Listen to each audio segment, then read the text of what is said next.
Madame, Monsieur, bienvenue dans ce studio Catobel que vous connaissez maintenant, où j'ai le plaisir de recevoir aujourd'hui Monseigneur Jean-Pierre Delville, l'évêque de Liège. Monseigneur Delville, bonjour. Bonjour Jean-Jacques. Je suis avec vous aujourd'hui pour parler d'un événement que nous allons fêter le 8 décembre prochain. C'est le 50e anniversaire de la fin du Concile Vatican II. Le pape François a voulu faire coïncider aussi le début de l'année de la miséricorde avec cet anniversaire. Alors, Monseigneur Delville, est-ce que le Concile Vatican II a constitué véritablement une révolution dans l'Église catholique? On a beaucoup parlé de ça à ce moment-là, ou simplement une évolution? C'est ça, voilà, c'est une très très grosse question. Sur le type de changement, au fond, que le Concile a introduit. Révolution, c'est trop dire, hein, mais évolution, c'est trop peu. Et donc, le pape Paul VI, non, Jean XXIII déjà, avait lancé donc le mot de aggiornamento, ce qui veut dire mise à jour, et il voulait éviter le mot réforme, parce que le mot réforme faisait trop penser à la réforme protestante. Mais d'autre part, le mot réforme serait quand même assez adéquat. Parce qu'il y a beaucoup de changements dans le sens d'une réforme de l'Église qui se sont produits au Concile Vatican II. C'est-à-dire en particulier que dans l'Église, on a rétabli la diversité des ministères et en particulier le rôle des laïcs dans l'Église et on n'a pas tout focalisé sur le prêtre. Cette dimension de focalisation sur le prêtre résultait du Concile de Trente, où tout, quelque part, était concentré sur le prêtre. Et puis, on a élargi l'action de l'Église à tout ce qui est de l'engagement dans le monde et être fermement dans la patte, en quelque sorte, de la société mondiale, et ne pas simplement voir l'Église dans son fonctionnement intérieur. Et là, on peut dire qu'on a réagi contre le grand concile médiéval de Latran IV, dont on fête justement cette année-ci les 800 ans, précisément maintenant, on fête les 800 ans du concile de Latran IV en 1215, qui avait créé le tissu paroissial dans son intégralité, et donc le rôle de la paroisse en tant que territoire.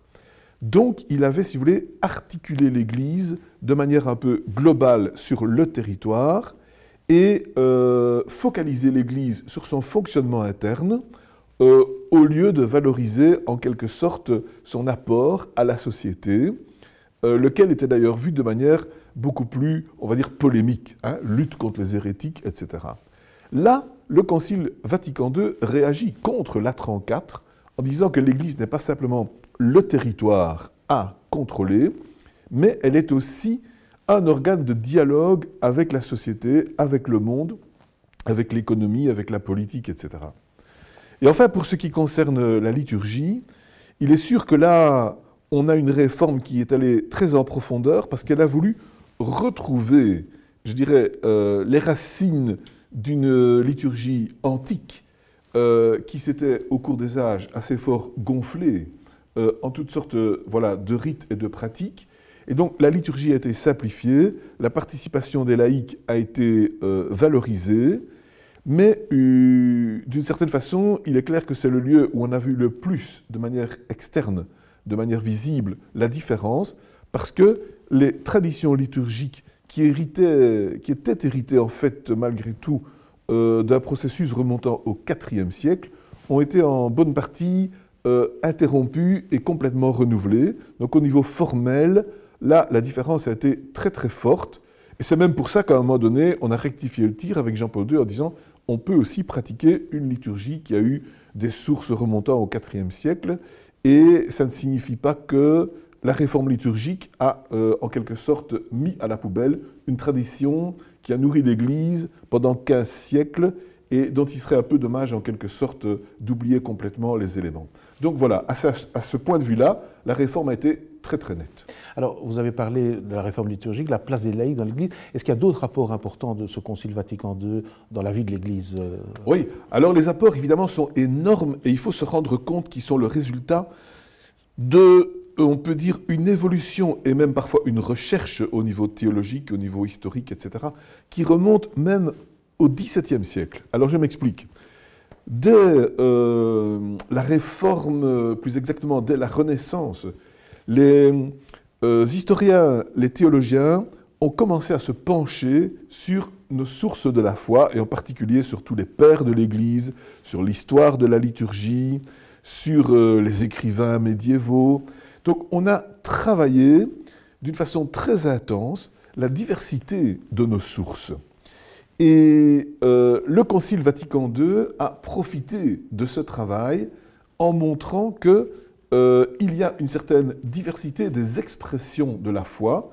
Ça se voit spécialement dans le document Dei Verbum sur la parole de Dieu et l'importance de recourir à l'écriture. Alors, cette valorisation de toutes les sources de la foi, aussi bien l'écriture que les pères de l'Église, est typique de Vatican II parce qu'elle valorise cette dimension d'interprétation de nos sources et c'est la clé du rapport et du dialogue avec les sciences.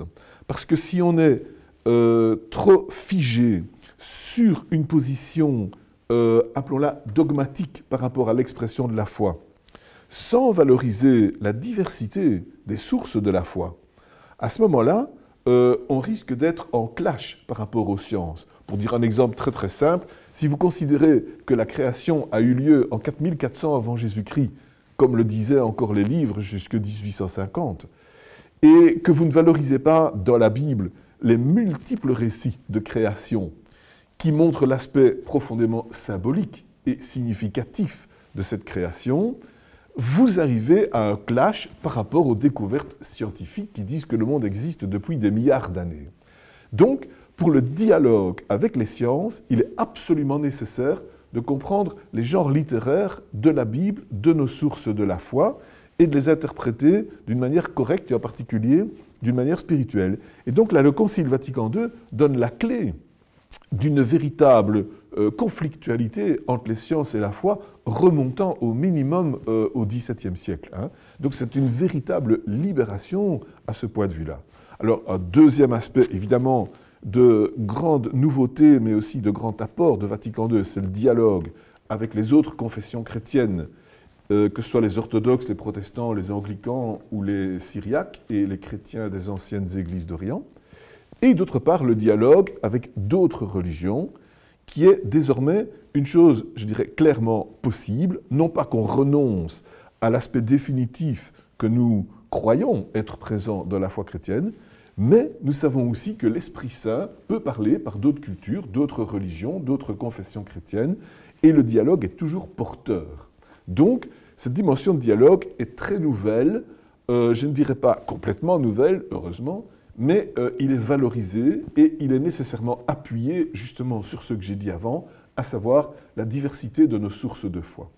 Et troisièmement, un tout grand apport du Concile Vatican II, c'est l'engagement de l'Église au service de la justice dans le monde, au service de la société, au service du développement, et comme le souligne le pape François désormais, au service même de l'écologie et de la nature. C'est donc une partie importante du Concile, et c'est enfin une chose très nouvelle. Et la dernière chose très nouvelle, c'est donc ce que j'ai dit tout au début, la diversification des ministères et des responsabilités. Tout n'est pas désormais concentré sur le prêtre, mais on valorise le laïc dans l'Église avec toutes ses potentialités, mais aussi l'évêque, et y compris dans ses dimensions de collégialité, c'est-à-dire de décision communautaire au niveau, par exemple, d'un pays, mais aussi de décision communautaire au niveau de l'Église universelle via l'invention du synode des évêques. Voilà, donc ça fait beaucoup d'apports très très importants. Beaucoup d'apports, mais il faut quand même reconnaître que dans les années qui ont suivi la fin du Concile, donc après le 8 décembre 1965, on a eu quand même des interprétations divergentes. On a vu Monseigneur Lefebvre qui a dit ça met en danger la tradition, et puis d'autres ont dit après mai 68, finalement le Concile a ouvert plein de nouvelles portes. Comment est-ce qu'on peut expliquer cette divergence ? Donc, surtout en Europe occidentale, cette divergence a émergé, beaucoup moins par exemple en Europe orientale, beaucoup moins aussi en Amérique latine, mais elle a émergé en Europe occidentale, pourquoi ? Parce qu'il y a eu tout le courant de mai 68. Avec le courant de mai 68, on arrive à la dimension de contestation, la dimension de liberté totale, mais il faut reconnaître dans un cadre de société de bien-être et parfois même dans une société un peu matérialiste. Donc, on a eu tendance à voir le Concile Vatican II comme un mai 68 de l'Église. Ça, c'est exagéré, parce que le Concile Vatican II n'est pas inspiré par une contestation de type matérialiste, ou en tout cas dans un cadre matérialiste, mais c'est une évolution très mesurée. Donc, à un moment donné, certains ont dit, oui, mais si le Concile a fait un pas, nous pouvons faire 3 pas dans le même sens ou dans un sens analogue. Mais alors là, on arrivait à des clashs. Donc, je veux dire, on arrivait à des trahisons de notre tradition, puisque la foi chrétienne, par définition, c'est une tradition d'un enseignement, une tradition d'une foi. Et donc, nécessairement, il faut garder les liens avec ce qui nous inspire, avec nos propres sources. Donc, ça, c'est un élément. Il y a eu donc, si vous voulez, cette notion que l'esprit de mai 68 devait en quelque sorte inspirer l'application du concile. Donc là, à un moment donné, on est arrivé à des clashs. Et donc, certains sont allés trop loin, en particulier, je vais dire par exemple, dans la liturgie, en bâclant la liturgie, en faisant un petit peu n'importe quoi, de sorte que, à un moment donné, il y a eu la réaction de Monseigneur Lefebvre en disant on est allé trop loin, il faut en revenir exactement à ce qu'il y avait auparavant, spécialement au niveau liturgique. Et donc là, on voit bien comment les polarisations se sont faites, parce qu'il y a eu des excès dans un sens, et donc il y a eu une réaction dans un sens qui est aussi un autre sens extrême. Alors, 50 ans après, est-ce qu'on peut dire que les intuitions de Vatican II ont réellement été implémentées, si je peux m'exprimer ainsi, dans l'Église, ou bien est-ce qu'il y a des choses qui ont été mises sur le côté, qui laissent à désirer, qui doivent encore peut-être être travaillées? Voilà. Alors bien sûr, énormément est fait et a été fait. Quand vous voyez par exemple, d'abord les capacités de dialogue de l'Église avec le monde, et le pape François en est la meilleure illustration, nous sommes vraiment là dans l'application, je vais dire, particulièrement claire du Concile Vatican II. Quand vous voyez l'application de laïcs, hommes et femmes, dans l'Église, vous voyez aussi les immenses pas qui sont accomplis. Quand vous voyez, surtout dans des pays du Sud, comme l'Afrique ou l'Amérique latine, l'enthousiasme dans la célébration liturgique, vous voyez aussi l'importance du Concile Vatican II, qui a permis une libération de la parole et de l'expression de la prière par rapport à cela. Donc, beaucoup d'éléments sont en cours, mais sont toujours évidemment en chemin et en cours d'élaboration, que ce soit le rôle des laïcs, que ce soit l'engagement de l'Église dans le monde. On est loin, évidemment, d'avoir accompli tout ce que le Concile désire, dans la mesure où il faut travailler, mettre sur pied, clarifier et approfondir ce que le Concile a dit. Donc, en ce sens-là, c'est sûr, il y a encore beaucoup de pas à faire, en somme. Alors, on a dit aussi que sous les pontificats de Jean-Paul II et de Benoît XVI, on avait été un peu en arrière, par prudence, sur certains points. Est-ce que vous partagez cette conception?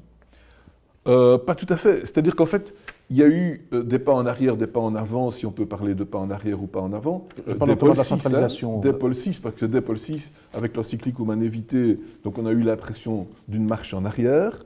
Donc un domaine dans lequel la dimension conciliaire était moins présente, mais la parole du pape était plus directement présente. Donc il y a eu cette impression-là sous Paul VI qui, par l'encyclique Humanae Vitae, mettait évidemment le doigt sur un truc fondamental, à savoir la relation dans le couple et la dimension de fécondité. Donc quelque chose de particulièrement sensible dans la société au moment même où il y avait une nouvelle technologie de contrôle des naissances, donc par rapport en somme à une véritable révolution technologique. Donc là, on a eu l'impression que ce n'était pas suffisamment concerté comme réponse.